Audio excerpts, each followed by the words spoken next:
Early on in my single motherhood journey, I struggled a lot with breastfeeding. And those breastfeeding challenges led to a lot of feelings of insecurity.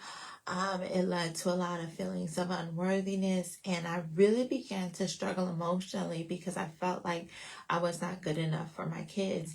And so I remember one day looking down at my newborn twins as I held them close to try and breastfeed them. And I just wanted to savor that experience. I remember looking at the mom blogs and reading the books and people saying all this stuff about how beautiful breastfeeding is. And truly it is. It's a really beautiful bonding experience with my kids. But instead, in this moment, I actually cried. I was literally crying as I held my kids to breastfeed them because I just felt like my dreams of breastfeeding, exclusively breastfeeding my twins, were shattered because I struggled to produce enough milk. And so there were times when I dreaded breastfeeding because I dreaded the emotions that it would cause. I dreaded the thought of feeling like a failure because I already struggle a lot with feelings of failure because I was a single mom. My parents had been married for before I was born, but here I was as a single mom and still dealing with a lot of the things that their father had told me about how I would fail as a single mom. So for me, breastfeeding and having difficulties breastfeeding and not producing enough milk was almost like reinforcing what I believed about myself, that I was not good enough. And so it was really a hard time for me. And so no matter how long my twins thirst, it would felt like 10 minutes later they would just be crying, like wanting more food just because they weren't getting enough milk. And I started to wonder, am I a good mom? Because I thought good moms would be able to exclusively breastfeed their kids, right?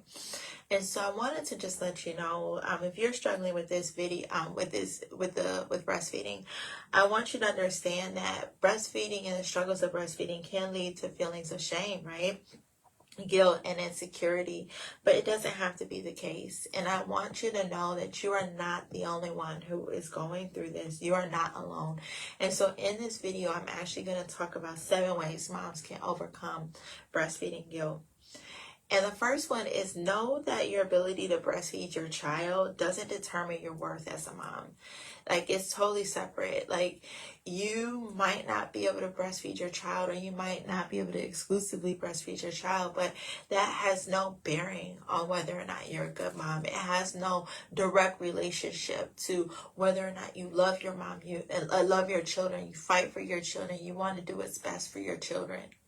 Because sometimes our bodies just don't work the way we want them to, right? Sometimes we just don't produce enough milk. But I do want you to know that you are still a good mom, and your ability to breastfeed your child does not determine your worth or your value as a mom.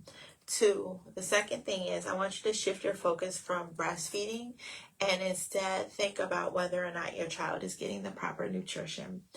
And so when my twins were really little, they began to lose a lot of weight. And a certain amount of weight loss is normal between birth and the first few days of your child's life. But my twins were losing a lot more weight than that.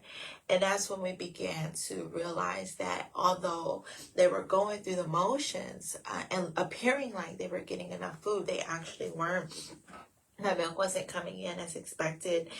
And so they ended up getting really low, kind of dropping off the chart for those percentiles and everything in terms of weight, just because they weren't getting enough food. And so I remember the doctor recommending that I supplement with formula so that my kids would begin gaining weight again and that they would be healthy. And I really struggled with that. When I first started to put them on formula, I really felt like a failure. I felt like I failed my kids. I was just I'm their mom. Why isn't my body working the way it needs to be able to feed them? And I'm like, well, he said this was going to fail. This wasn't going to work. And I'm just like, oh my gosh, I can't even breastfeed. And so he must be right. And it really began to set me on this spiral path of depression and just dread and not feeling good enough, when I actually took a while. Like, I was in therapy when I was pregnant, but then once I gave birth, I was a new mom. I just didn't have time for therapy, and so I wasn't able to process a lot of the emotions that I was feeling from being a single mom, and then this feeling of failure being added to that, and so I just didn't know how to respond to that. But one of the things that was really helpful, and I didn't actually learn this until I was writing my book, Navigating the Impossible, a survival guide for single moms from pregnancy through the first year of motherhood. And I talk about my breastfeeding journey in this book. But I didn't understand this concept until after I was done breastfeeding and really struggling with the emotions. But I didn't need to focus on whether or not I can breastfeed. The focus should be on whether or not my kids are getting enough nutrition and that they're growing and that they're developing. Because whether it is from breastfeeding, which it is the best. It is the best source. Or from formula, the biggest thing is making sure that your children get enough food. And the third thing I want to let you know is do what you can. If you can only partially breastfeed, then do that. It does not have to be all or nothing. Trust that your baby will thrive.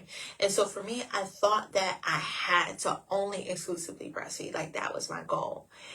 And I began to release that a little bit when I realized that even if I'm not able to do it as much as I want to, the nutrition that they're still getting from the breast milk is still good. The antibodies that they're still getting is good. It's better than nothing. And I'm doing what I can. I'm making sure that they're fed. I'm giving them something, right? I'm doing what I can. And I had to be able to shift from this all or nothing mindset, which was, hindering me, keeping me stuck, and really placing me in a place of emotional bondage. So trust that you're doing enough. Trust that your baby will eat enough. Trust that your baby will thrive. And the fourth thing I want to say is about that is eliminating fear.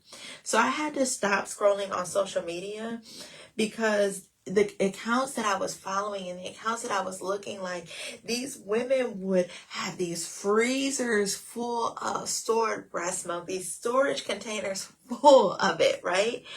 And every time I looked at these accounts, it would trigger fear in me that what I was doing was inadequate, and it triggered fear and questions about whether or not my kids would thrive if I didn't have this storage thing like full of breast milk. And so one of the things that I had that helped combat that fear was beginning to look at the facts. That yes, breast milk is the best milk, but then I had to find evidence that kids who were formula fed still thrive. I had to talk to people and find, other people and other moms that weren't able to breastfeed, whose children still thrived and they still did well, to be able to erase those fears and erase that negative self-talk, to be able to replace that with more positive thoughts that my kids would still thrive even if I supplemented with formula.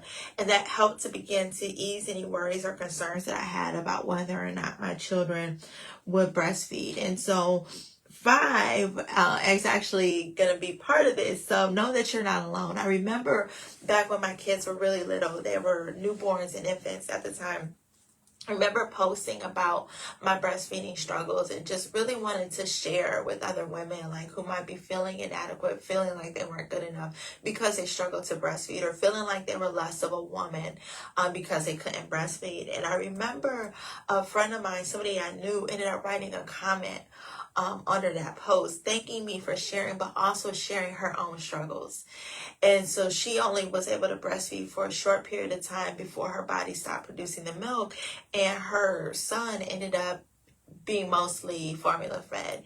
And so her sharing that story about her son, first of all, it helped to ease my concerns about whether or not my kids would thrive. I knew that they could because I now had evidence with someone that I knew personally that her son did well and he was okay. And the other thing was, I realized that I was not the only one who struggled. I was not the only women out of how many billions of women there are in this world who struggled. And it made me feel less that something was wrong with me, because previously I believed that something was wrong with me. I felt like I was less of a woman. I thought that I was less of a mom.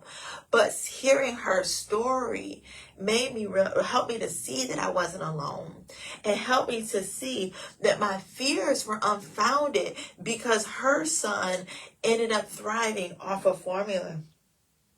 And it was super encouraging, and more people began to flood the comments sharing their struggles and how their kids were okay. And it helped to ease my fears, and it helped me to realize that I wasn't alone, and it helped me to be able to gather the evidence that I needed to combat the fearful thoughts and to find peace in my situation, knowing that my kids could thrive despite these challenges that I was experiencing.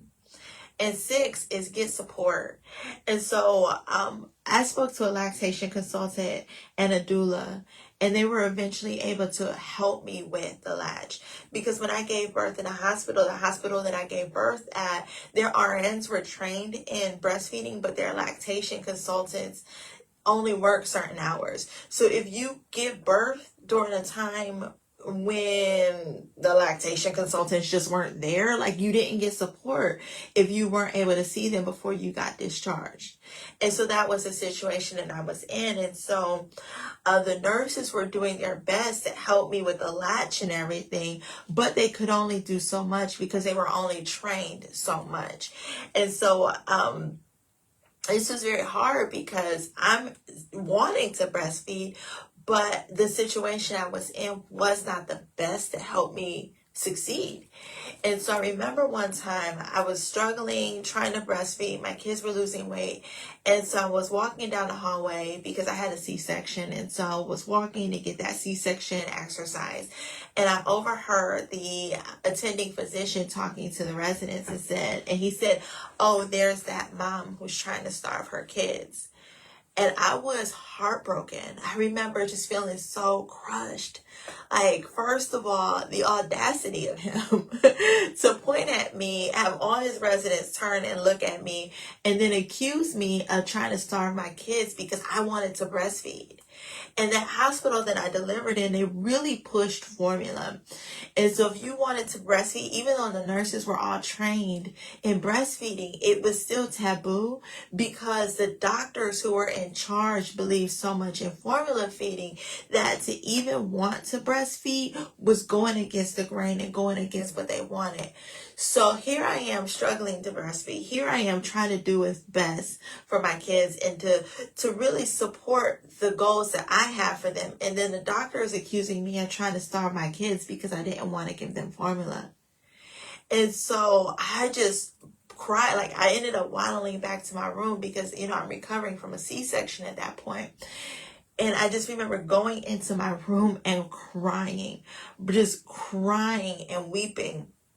And then one of the nurses who was on rounds popped in the room to check on me, because she was checking on everybody. And so I'm not one to cry or allow other people to see me cry. So as soon as she walks in, I'm like crying, like, ooh, and as soon as she walks in, I'm like, "Hello, how are you?" And she let me know. She was like, "I just saw you were crying." I was like, "Me? I was just crying? Really? I'm fine. I'm good. Smiling. See the smile?" And she said, "No, like, I saw you crying. Why are you crying?" And I let her know how I overheard the attending physician falsely accuse me of trying to starve my kids because I didn't want to breastfeed. I didn't want to formula feed. I wanted to breastfeed. And to her, to her credit, she ended up reporting him. She reported him to upper level management and let upper level management know what happened. And she allowed me to extend my hospital stay and put me on the calendar to meet with a lactation consultant. And that lactation consultant really helped me to be able to learn different tools and techniques, develop different tools and techniques to be able to simulate breast milk production, as well as helping me with the latch with my kids to be able to help me be more successful with breastfeeding. And that was so helpful, because about 2 months into trying to breastfeed, like I was doing supplementing with formula and breastfeeding at the same time. And so it took me about 2 months for my milk supply to come all the way in, but I was able to exclusively breastfeed for probably, I would say, about 4 or 5 months. I was able to successfully breastfeed exclusively until the milk supply started to decrease again, and then I had to supplement again. But by that point, I was okay with it. When I had to supplement the second go round, as my kids got older, I was okay with that. But I say all that to say that we need support. If you're struggling with breastfeeding, get support. Talk to a lactation consultant. When I left the hospital, my doula, even though she was, my doula for childbirth, she also was trained in lactation. And so she came over and helped me again to just further the techniques, to further help me to be successful in breastfeeding. And then also pumping and being able to pump properly, have the right pump, position it the right way to be able to maximize that production and to increase the likelihood that I would produce more milk, right, for my kids. And so it was definitely challenging to maintain because it took so much effort to be able to increase my milk supply to the point where I could exclusively breastfeed my kids. And so it was very emotionally taxing for me to be able to do that and to maintain that. I literally felt like a cow because I was on my pump all the time. Like, not all the time, but like quite often. Like, even when my kids were sleeping, I was awake pumping, like, just because I was trying to keep that production going. It was very difficult. And the other thing I would say would get support.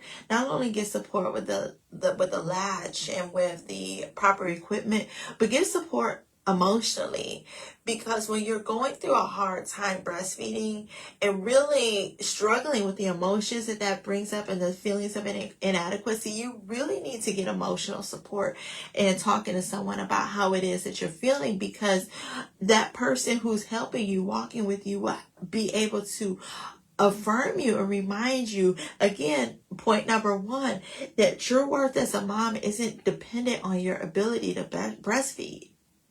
Your worth as a mom is, it's innate to you because you're your child's mom, because you want the best for your child. Like, that is what makes you a good mom.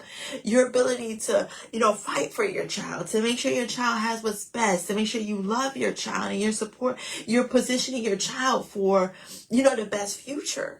Like, that's what makes you a good mom, not your ability to breastfeed. And I understand that your desire to breastfeed stems from the fact that you want to support your child, right? And to lay the best foundation for them, which is why when I said number 3 is so important, 3 and 4 is so important, because you do what you can, breastfeed as much as you can, but also if you need to supplement, don't feel guilty, but to gather evidence that children who are still formula fed still thrive. This is why all of this is so important, and reminding yourself that you are still enough, regardless of your ability to breastfeed. And number 7, and I started to kind of share this already, speak to a therapist. If you're really struggling emotionally, speak to a therapist, because that therapist can help you to grieve what your expectations and what your desires were, and also to help you to move forward. And it is also really helpful to see a therapist during this time, because it can also help you to avoid postpartum depression, because what you don't need are negative thoughts and all of these, ridiculous thoughts going through your mind telling you that you aren't good enough because of your ability to breastfeed, because all that's going to do is just increase the likelihood of postpartum depression. And so what you want to do is make sure that you're emotionally sound, make sure you're fortified emotionally, make sure you're fortified mentally, and know that you're not the only one, because the enemy will try and whisper lies into your mind and make you think that you're the only one who's ever struggled, maybe. And I think that's why when my kids were young, this is a long time ago, when I ended up sharing what I shared, because I didn't want someone to suffer in silence like I did for all of those months, feeling like I wasn't good enough. And so it was just like me helping someone else know that they're still enough, they still matter, they still are an amazing mom. They are doing the best that they can, and because they desire to do what's best means that they already are a good mom. And so I really hope that this really encourages you if you are in this place where you're struggling to breastfeed, or if you have struggled to breastfeed in the past. Know that you still matter. Your kids will thrive. And know that you're doing the best that you can, and that's all that you can do. And the other thing that I would say too is that there are different things that you can do to help to stimulate breast milk production. For me, I took this stuff called brewer's yeast. It's really disgusting, but I would mix it in with my oatmeal. That yeast helped to stimulate breast milk production. They're called like milk makers cookies. Like those helped a lot. What else helped me a lot? There's different lactation teas and stuff that have herbs in it that are really good to help stimulate milk production. In the book, Navigating the Impossible, the Survival Guide for Single Moms from Pregnancy Through the First Year of Motherhood, I actually list out a lot of the things that helped me to be able to get to that point where I was able to breastfeed exclusively. But also I go even deeper into how to avoid that breastfeeding guilt if it's not possible. So make sure you grab a copy of this book. It is literally a handbook for single moms from pregnancy through the first year of motherhood, because when you become a single mom, it's all about transitioning into single motherhood well, so that way you set yourself up to be able to thrive in motherhood, but also making sure that you're emotionally there to be able to help support your children and be in the best financial space, mindset space, spiritual space, to be able to transition into single motherhood with victory. So if you do not already have a copy of this book, Navigating the Impossible, a survival guide for single moms from pregnancy through the first year of motherhood, I encourage you to get it. You see, it's long. So it has so much detail in it, so much good stuff in there that will help you to be able to thrive. So definitely encourage you to get that. And so please let me know if this is helpful. If you know a new mom who is struggling to breastfeed, please send this video to her, because I literally just shared 7 ways to overcome breastfeeding guilt. And so please share it, like it, love it, subscribe, leave a comment, and let me know how this has helped you. Or if you're already done breastfeeding, let me know how you wish that you had this information and how this could have helped you earlier on avoid some of these emotional struggles. So thanks so much for tuning in. Have a great one. Oh, how do you buy this book? You can grab this book on Amazon. Again, it's called Navigating the Impossible, a survival guide for single moms from pregnancy through the first year of motherhood. So pick up the book on Amazon and make sure you grab an extra copy and send it to a friend of yours who is pregnant or a new single mom, because this will truly encourage her in her journey. So thanks so much for tuning in. You have a great one. Have a good one. Bye.